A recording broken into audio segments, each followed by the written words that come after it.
Hello, and welcome to the fourth video lecture of Principles of Marketing. In today's video lecture, we shall be discussing about scope of marketing and difference between marketing and sales. That is, what is the difference between marketing and sales? So let us start with today's video lecture. We start with scope of marketing. Now, what do you understand by scope of anything? Scope of anything means what all areas it covers. Okay, so what all areas does marketing cover?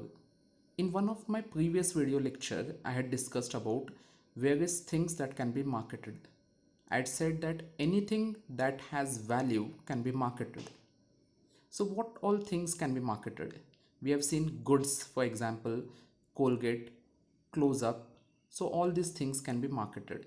Similarly, services, for example, services of a repair person, plumber, electrician. So these can be marketed. Similarly, legal services of an advocate, they can be marketed. Also, experiences in the sense, suppose if you want to go for a tour, Europe tour, or maybe SL World. So this is an experience which you will get. Water park, Kolhapur water park, for example. So these all things are experiences and they can also be marketed. Similarly, events, for instance, some fashion show, which Lakme fashion show, or maybe the IPL that is going on these days. These are sporting events or fashion events that are marketed. Similarly, persons. See, people these days have become brands. Take it for example, Donald Trump, politicians, or maybe even Narendra Modi, or anything. These people are have become brands. There are many people who keep on marketing these people so that they tell them what is to be told, what should not be spoken, and all these things. How should they behave? What should be their clothing like? What are the things they should touch on, that is touch on in the sense subjects that they should touch on when they are speaking, and what are the things they should not speak. So all these things when they are saying, so they are trying to create brands out of people. So people can be marketed. Similarly, for example, a chartered accountant or a doctor, well-known doctor, many people say that I want to get operated from a particular doctor. Why this happens? Because that doctor is quite famous. Why is he famous? Because here probably they have marketed him in a better way, his marketing team. Similarly, places can be marketed. We have seen through Truly Malaysia ads, Incredible India ads. So these kind of places, like places in India also, like Varanasi, Haridwar, or any other places, Mysore, Ooty, Kodaikanal. So all the Shimla. So these places are marketed. Rajasthan, for example, is doing quite a good thing in tourism. Goa, for example. So these places are also marketed. Similarly, properties, like for example, if a real estate owner wants to sell properties, he tries to develop his land and then he tries to market his property. Similarly, organization, we have seen, like schools, colleges give advertisements for admission open. They try to market their colleges or educational institutes. Similarly, training institutes, they also try to market these themselves. Then information, for example, websites like Bloomberg, who are into information providing on internet, they try to give market themselves. Then ideas, for example, any idea, like for example, social change that has to be brought in, or quit tobacco kind of thing. So these kind of ads which are there, actually these are an idea that has been that will be incepted into your minds through marketing, that this kind of things can also happen. So these are the things that can be marketed. Along with that, there are certain functions that a marketer performs, and all these functions also come under the scope of marketing. So apart from these things that can be marketed, so what I have done in this slide is I've divided scope of marketing into things that are can be marketed and the functions that are performed by a marketer. So basically three types of functions are been done by a marketer. The first one is the function of exchange in the sense, in marketing you are gonna sell ultimately a product and the buyer is gonna purchase it. So there is a exchange of value. A monetary amount is paid to the seller, whereas the buyer receives a product. So, in short, there is something like buying and selling happening. There are some instances, like for example, assembled computers. If you have purchased anytime, you might get to know that these people purchase spare parts of various companies, assemble them together, and then they sell it under their own brand name. So assembling is also one of the function of exchange. So we have three functions of exchanges. First one is buying, the second one is assembling, and the third one is selling. So these are the three functions of exchange. The second function that we are studying under scope of marketing is the function of physical supply. See, products are manufactured in a factory. Now customer cannot go to the factory and purchase these products. As I told you in one of my previous video lecture, that if you want to purchase a Chinese made item or a Chinese made mobile phone, you cannot go with a packet in your hand to China and purchase the item and come back to India.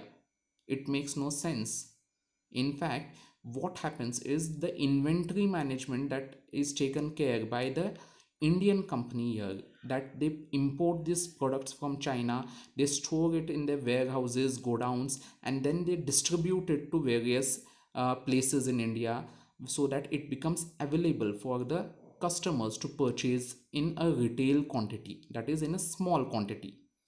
So, what are the functions of physical supply? One is transportation, that is transportation of products from one place to the other place, maybe from the factory to the various stores around India. So you can say, or maybe around the globe also, if you are into international marketing. Then we also have storage, that is how and how much and what has to be stored, that comes under inventorying or inventory management. And lastly, warehousing, that is go down. So storage and warehousing talks about inventory management, and go downs, how you are gonna store your products and what all things you are gonna store, how much you are gonna store. So all these things has to be decided in storage and warehousing. Then the third function of marketing that we are studying is the function of facilitation. Now under this we have various things. The first one comes is the product planning, design and development. Now whenever you are trying to come up with a new product or an modification to an existing product, what you have to do is you have to plan your product in a proper way. How can you plan your product in a proper way? You can do market research. So the second thing that you have to do, what is this market research? Market research is researching the market. What do you mean by researching the market? Researching the market means getting data or information from the market. Now suppose there are few varieties of chocolates that you have launched, your company has launched in the market. Some are doing well, some are not doing well. But how will you get to know that some are doing well and some are not doing well? Or customers who are coming, they are coming and purchasing a particular variant of your chocolate. So how will you come to know this? You'll come to know only when you collect information or data from the market. And how do you collect information from the market? After collection of that is through market research. And in market research, what you do is you collect information, you analyze it, and you make some marketing decisions based upon the data that you have collected. So that is marketing research. Once data comes, you can plan your product. Suppose if you want to launch a new product or you want to do any modification in the existing product, so you can redesign the product, and you can talk about product development in new product development. Okay, Then next thing is market planning. Again, market research data is very important when you are talking about market planning. Market planning also talks about your 4 P's, your segmentation, how you're going to segment the market, what should be your 4 P's, that is product, price, place, and promotion. Strategies that you're going to follow. Are you going to give discount at the beginning? Are you going to start with a very slow or low level pricing, or are you going to start with a very high level pricing at the start? So these all things when you're start talking about. And which geographical market should you penetrate first, or which all market should you go to market your product. So all these things when you are talking about, or when you are trying to deciding, it comes under market planning. Then comes is product or service standardization. Now see this, suppose if you go outside India sometime and you purchase a Coke, that is Coca Cola, in US. Sometimes later on, after few days, maybe you are on a tour and you go to say Canada, you purchase a Coke there. You move to Mexico, you purchase a Coke there. You move towards Middle East, you purchase a Coke there. You come to Southeast Asia, Thailand, Malaysia, countries, Indonesia, you purchase Coke there. You go to Pakistan, you purchase a Coke there. uh, and when you're not only purchasing, you are also consuming, suppose Coke. And you come back to India and you purchase Coke and consume in India. Do you find any difference in the product, that is Coke, when you are drinking it? No, there is hardly any difference in the taste, in the bottle design, everything, color, flavor, everything, the fizz nearly remains the same everywhere. Why? Because Coca Cola has standardized its products. Standardization of products or services means uniformity in the products or services. Why this is to be done is, suppose if you are into global marketing, it makes sense that you give similar kind of products to all the countries. Why this happens is because we are moving towards a global economy, and we are moving towards a place, or you were a time where all the preferences, the tastes, the opinions of people are coming towards a similar kind of thing. Everyone is becoming quality conscious. So if you are giving good quality products, suppose for example, Apple products in the US, Apple products in India are nearly the same. And they, in fact, they are being launched nearly at the same time. So what is happening is you are providing uniform products. It becomes easier for marketing people to market these kind of standardized products. So standardization also is very important. Then comes our 4 P's, that what I was talking about: product, price, place, promotion. So that is product branding, product pricing, product placing, that is product selling and distribution. Place means distribution, remember, and promotion means promoting the product. So basically you are branding the product, first one. So product branding, what does it product branding means, or what does a brand mean?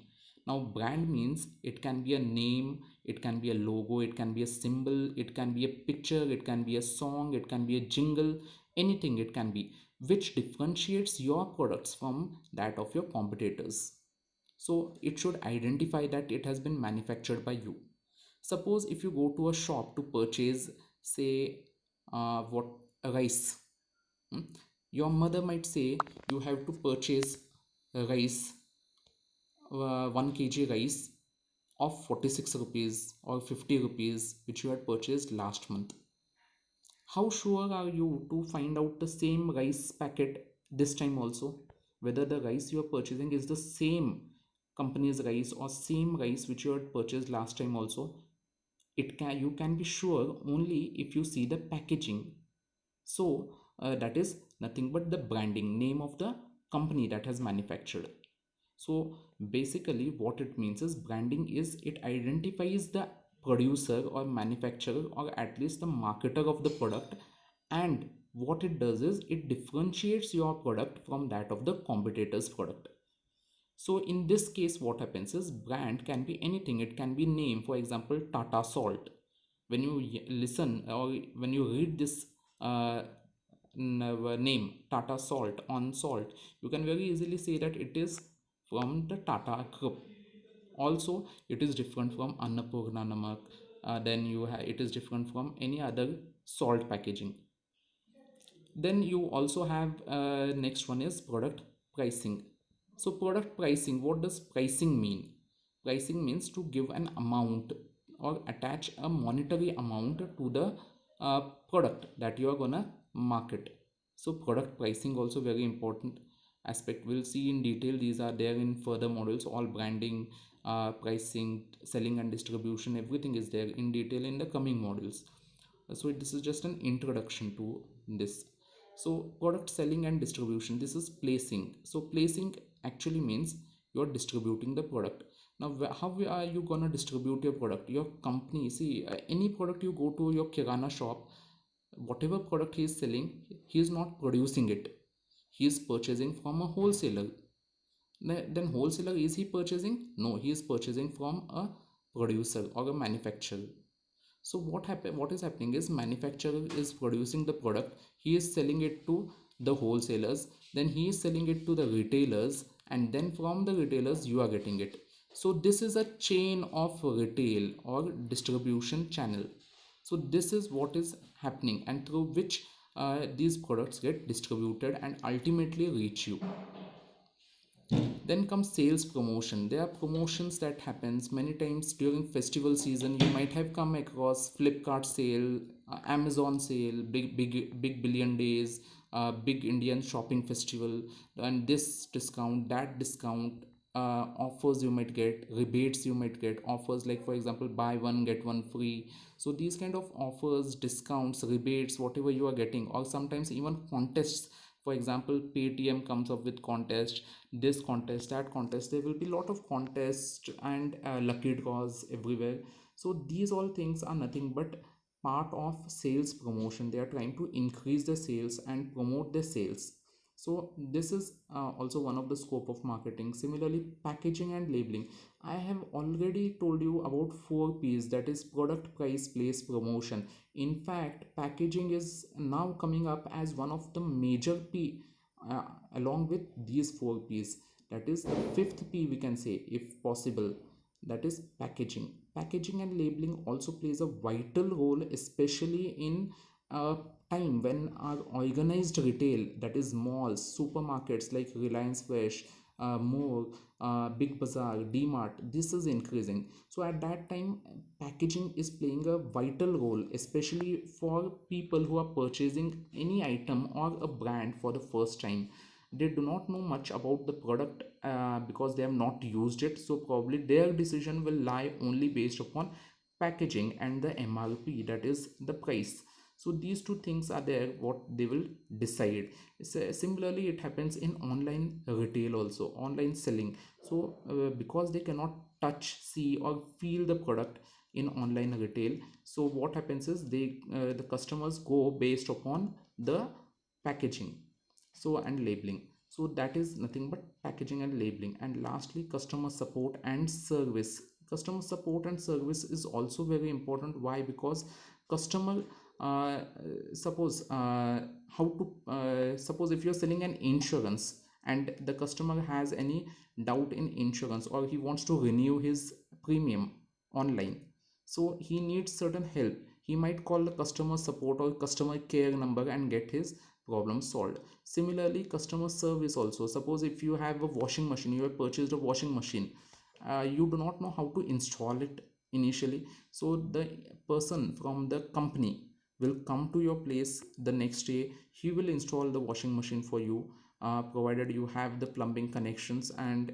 then he will, this way he will give you service. Suppose if you have any problem with your washing machine later on, so you can call the number they have given and ask for customer support or customer service. So this also is very important, because these days there's a lot of revenue that is generated by companies, not through sales but through services. So this is the scope of marketing, clubbed under 3 functions of market done by marketer. The next thing is, we have talked about marketing, but what about sales? Is there any difference between marketing and sales? Yes, there is a difference between marketing and sales. So what are these differences? Let us see one by one. Marketing focuses mainly on the customer's needs. So marketing, what is the focus of marketing is, what do the customers actually need. So that is what marketing tries to find out, and based upon that it tries to satisfy the needs of the customer. Now, sales. What does sales do? It focuses on the seller's needs. What is the seller's needs? The seller's need is to sell the product at the highest cost possible, that highest price possible. So that is the seller's needs. So it is focusing only on selling of the product, not on the customer's needs. I'll give you an example, a practical example. Suppose you are there on a hot summer day, standing on a bus stop, and you have got thirsty, suppose. So what are the things that you can purchase? What are the things that can quench your thirst? First one, you can have water, you can have tea, you can have coffee, you can have cold drink, you can have uh, say ice cream, you can have fruit juice, or anything like these things you can have. Now so your need is to quench your thirst. Okay, then remember this is a important concept which we are discussing later also in this model. Your need is to quench your thirst, that is you have to satisfy your thirst. And how are you going to satisfy your thirst? These are your options that you have with you. So you can go with any one or maybe a combination of these options. So what does marketing focus on? Marketing focuses on the needs of the consumer or needs of the customer. What does the customer need? He wants to quench his thirst. So he will try that is the company will try to satisfy his need based upon what does the customer need. Whereas sales does not work like that. Sales, they already have certain products and they will say that this is the product that you have to purchase and this is the product you purchase. They will try to push that product to the consumer, and they will try to sell the product. So the focus is here in sales is selling, whereas in marketing it is more concerned about customer, the customer's needs, and where they will try to satisfy the needs of the customer. So let's move ahead. Customer enjoys supreme importance in marketing. Yes, because whenever any product is designed, any product is developed, the customer's needs, wants, desires are taken into consideration. His opinions, point of view, his attitudes towards certain things are taken into consideration, and based upon that, a product is developed and then marketed to the consumer. Whereas in sales it does not happen that way. Sales, product enjoys supreme importance in sales. So product is more considered to be more important, not the customer. So product is there that has to be sold off. That is what salespeople think, or sale the what to say, the ideology that of sales works. Then product planning and development, which happens in marketing, is to match products with markets. That is, whatever is the need of the customer, that is identified, and based upon that products are developed. In sales, it is nothing like that. In sales, products are already available, goods are already available with the seller. Now he will put pressure on his employees to sell it. You might have seen insurance agents trying to sell you policies, or many times bank employees calling you on your number, and they telling you, asking you to take loans or give FDs or anything like that. So they will try to sell you their financial products to you. Whether you need it or not, that is not their concern. They have these products already and they will try to push or dump these products to you. So this is what happens in selling. In marketing, it converts customers needs into products. Customers needs are understood and products are developed based upon that. Whereas in sales, it converts products into cash. They are only concerned about converting the products which they already have into cash, that is after selling, collect the cash from the customer. In marketing, what happens is profits through customer satisfaction. See, once customer is satisfied, he will come back to you because his needs were very well satisfied by you. So he'll keep on returning back to you again and again, and this way you will not only generate profits for this time, you will generate profits for a long time. So this is what happens in marketing, whereas in sales, profits is generated through sales volume. So customer satisfaction is takes a back seat, and sales volume, how many products you are selling, how much amount, how many what's the amount of product that you are selling, quantity of product that is being sold, that takes the front seat. In marketing, consumers determine the price determines the cost. So what does it means? That is, consumers, for example, many times we might say that I want to purchase a mobile phone in a budget of 10,000 rupees. So they say, they fix the budget, consumers, and they say that I want this, I want that, I want this feature, I want that feature. So based upon this budget, what is the best thing that the companies can give them, that is give to the customers, that is what companies think. So when consumers first fix the budget, and based upon that budget, companies are trying to develop their product, it is nothing but marketing. And whereas in sales, cost determines the price. So cost, why? Because you first develop the product without taking into consideration what the customers actually need, and then you have fixed cost, you have had a fixed cost to develop that product or to uh, produce that product. Now you'll add certain profit to it and you'll try to sell it. So cost determines the actual MRPL. And lastly, in marketing, it is said that caveat vendor, that is, let the seller be aware. That is, seller has to be aware about any misadvertisement or anything like that, or the seller has to take care of everything. Whereas in sales, it says caveat emptor, which means let the buyer be aware. So that is, the buyer has to take care. We are selling the product, the buyer has to read all the instructions, guidelines, terms and conditions, and he has to purchase the product from us. Whereas in marketing, it does not happen that way. In marketing, the seller itself has to be aware. So with this, we complete today's video lecture. I hope you have understood this today's video lecture regarding scope of marketing and the difference between marketing and sales. If you have any doubt, you can contact me on my WhatsApp number.